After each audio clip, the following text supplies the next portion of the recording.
Hey everyone, how's it going? And here we are back again with another video about mastering the basics, and we're continuing our discussion around mastering the basics of physical activity. And so we've covered how important everyday movement is, how important strength training is, how important a little bit of cardiovascular exercise is in the previous week's videos. And in this week's video, we're going to talk about probably the most underrated topic when it comes to physical activity, and that is play. So play sounds exactly what it sounds like, right? I mean, it's how often do you get out and play and move your body while having just doing something enjoyable? And we play a lot as kids, right? And you spend a lot of time just running around, riding your bike, and your physical activity as a kid is all based around play. It's all fun and games, right? I hope for the most part. And as we get older and things become more structured, unfortunately, we lose a lot of that freedom to play. And I think also today, with so many other options for entertainment, that you don't have to move your body to experience play, right? I mean, video games is a prime example of that. Now, not demonizing video games, I don't think they're terrible. I played plenty of video games growing up, and but I also spent a lot of time outside riding my bike and playing with my friends and all kinds of stuff, right? So, but there's a lot more access to entertainment that doesn't all it doesn't involve you moving your body that much. And so for children, and so I think earlier and earlier we're kind of losing that play mentality.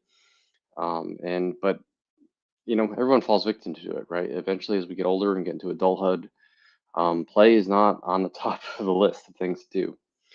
And oftentimes, and I think it especially happens to parents.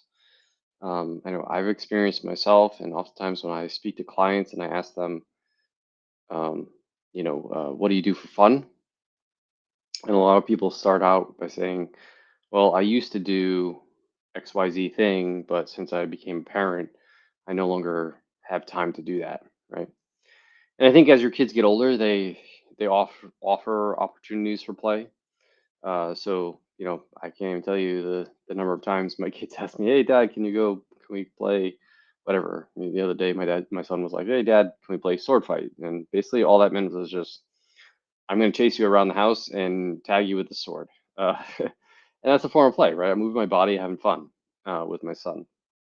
But eventually, like these things kind of dwindle away, and we don't have any activities that we do for enjoyment that involve moving our body. And so I'm a big fan of trying to have everyone, all my clients, including and myself, try to incorporate play into the things that they do for physical activity. And for example, myself, one of the things that I've picked up kind of goes back to having kids and makes things fun and allows opportunities for play.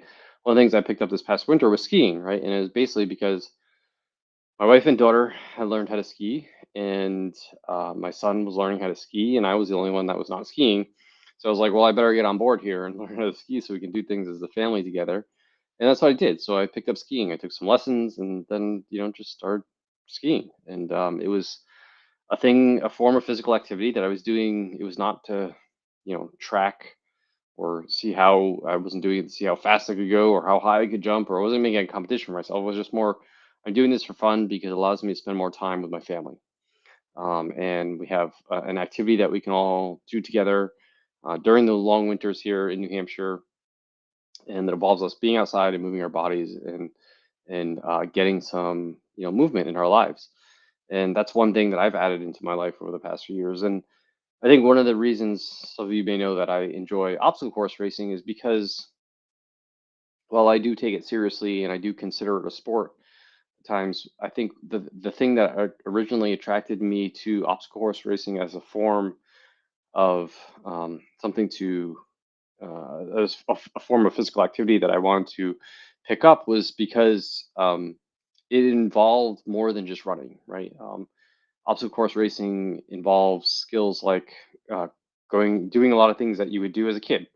It was funny we call them skills, but they're not skills. They're just like part of being a human being, right? So things like crawling on your knees or climbing over a wall or carrying heavy objects, right? And going across monkey bars. Like everyone's gone across monkey bars as a kid, right? And we used to do it with ease, and now if you ask an adult to do the same thing, it's like a challenge, right? It's considered an obstacle.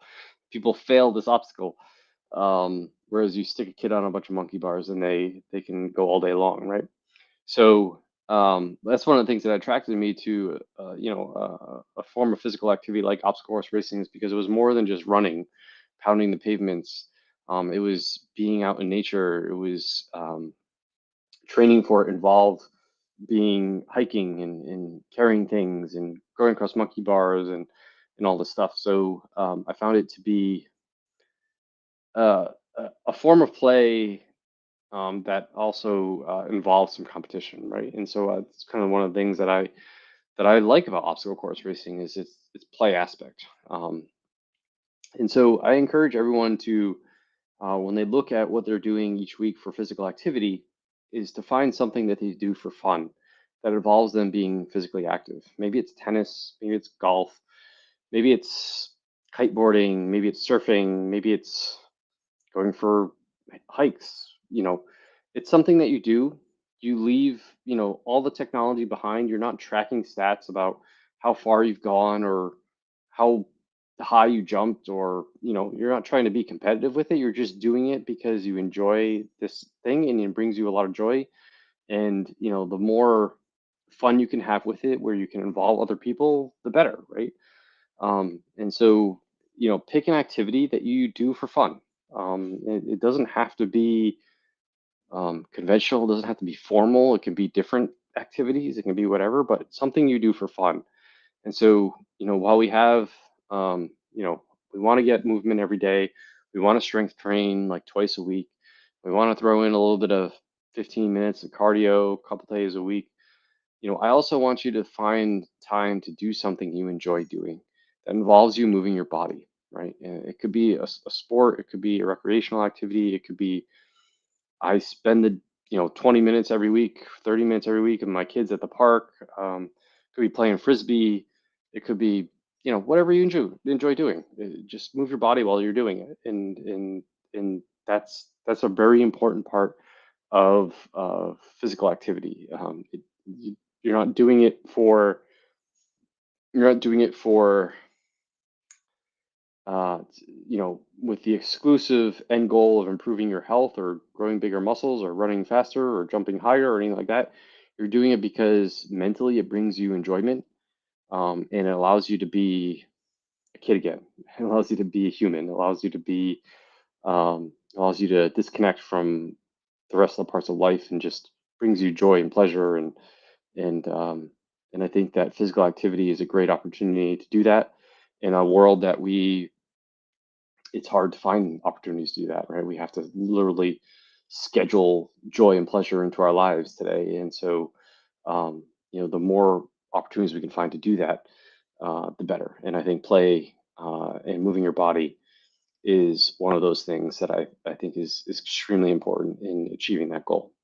So, in summary, I want you to, yes, move your body every day. Yes, I want you to strength train. Yes, I want you to do some form of cardiovascular exercise. But I also want you to take a day out of your week, even if that means sacrificing one of your strength training sessions or one of your cardiovascular sessions, and do some form of play.